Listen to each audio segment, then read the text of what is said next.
foul there at the end. And what did you think? I didn't see it, and I tried to ask for explanation. I tried to look for it. It was being shown on the monitor, a replay, right there near our bench. So I started to look at it when I was talking to the referee, and then as I was looking, he was trying to show it for the rewind, and he told the guy to shut it off immediately. So I was like, wow, let me see what happened. And he was explaining it to me, and I'm like, I couldn't believe it. How it explained, because I'm sure one of you want to know, or all of you want to know.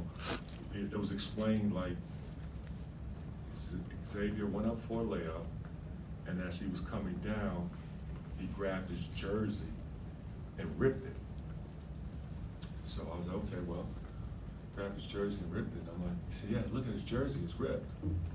So I'm looking, and then I said, well, now, a former basketball player myself, I'm looking, I'm like, well, if he's going up, and this is how I'm thinking, and I asked him, I said, if he's going up and he's falling, did he grab him to brace his fall?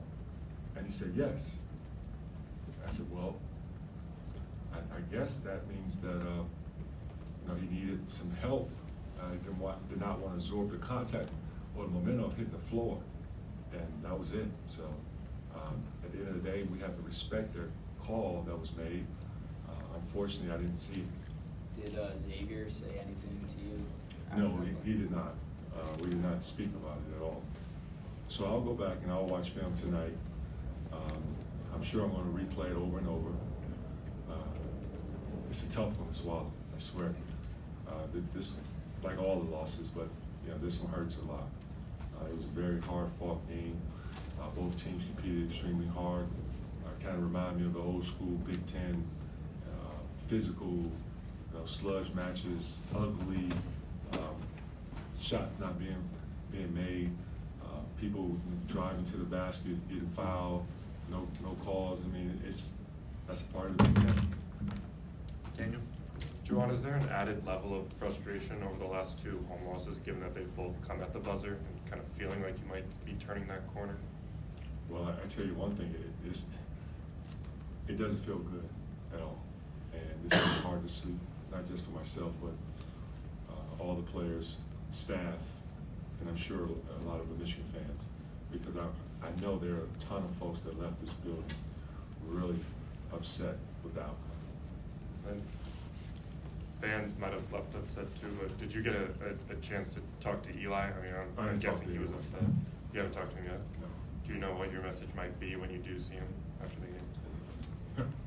And I want to tell you. Go ahead, Derek. There was 33 seconds left and Ohio State was up by 1, but 16 seconds elapsed before Wagner committed a foul to put Ohio State at the line. Why didn't you foul Ohio State sooner to try to extend the game? We tried to trap, we got a trap, and we wanted a steal, almost got the steal, and then we had to immediately foul. That was my message. Let's go for a steal first, and then if we don't get the steal, foul. We had plenty of time, and as you saw at the end, we had a perfect shot, open look, and we did not make it. All right. Juwan, I'm curious, do you see a trend in the past 3 home games with how you guys have struggled offensively and what might be behind some of those struggles? I'm not sure. Well, I will go back and look at the film. I know we missed a ton of layups. We also missed some open shots, and we just have to finish. It's that simple. We have to finish games. We have to win games at home. We started off with a pretty good run in the beginning of the season by winning some home games, and our first loss ended up being against Oregon. But we haven't gotten back to that basketball that we played at the beginning of the year. And, granted, yes, health plays a large role in it. And I guess from your point of view, what made Ohio State's defense so hard to crack tonight? Well, let's talk about Michigan defense too. Our defense was pretty solid as well. Ohio State shot 42% from the field. Yes, we shot 33%, but like I said, we missed some layups and we missed some open looks. Chris? You talked about how physical it was. Is that even more surprising that the flagrant was called, given how physical this was, and was this one of the more physical games you guys have played? honestly, I don't know what was called, how it was called. I haven't seen it. It's just unfortunate. It's an unfortunate play, and we had to be on the receiving end. Andrew? Just to clarify, you said you asked him if he was holding the jersey to brace the fall. That was the ref you were talking to, or X? Yes. Ref, okay. And then Yes. thanks. And then the two big lineup you used quite a bit tonight, often with Austin out there. I Austin guess- played great too. They gave us some big minutes in using that lineup. Actually, he finished at the basket pretty strong. He also got an offensive rebound put back that really needed that bucket because it kept going back and forth. We did not get hurt at all with that big lineup. I knew that Kyle Young, he has actually he got some layups and he got some one offensive rebound, but he got some layups and some fouls when we did not need it, and it looked like we had a hard time guarding him. So I wanted to put more strength, and so I brought in Austin at the 5 and John at the 4. Zach? With Austin, I don't think very many people in his first 3 seasons expected this kind of 4th year from him. What was the key to his development, and then maybe just the past 2 games he's got career highs in points? What have you seen from him in that regard? Well, I mean, it started back in the summer when we had some player development time. I worked with all our bigs. Austin, just like all the bigs, have been working extremely hard leading up to this point in practice, spending time with learning post play. Austin has always had it. He's a tough-nosed competitor that does a really good job of using his body, not afraid of contact, loves the contact. He welcomes the contact, and just not just tonight, but a lot of the games that we played throughout the year, he's always accepted the challenge when it came to any of their physical bigs on the other end. And they had 2, very physical bigs. No, you can say 3 because E.J. Liddell, he had a strong play inside as well. Got time for a few more, Ashley? Juwan, we've talked to you so much this season about how after these losses, the guys want to get right back out there, and you as well.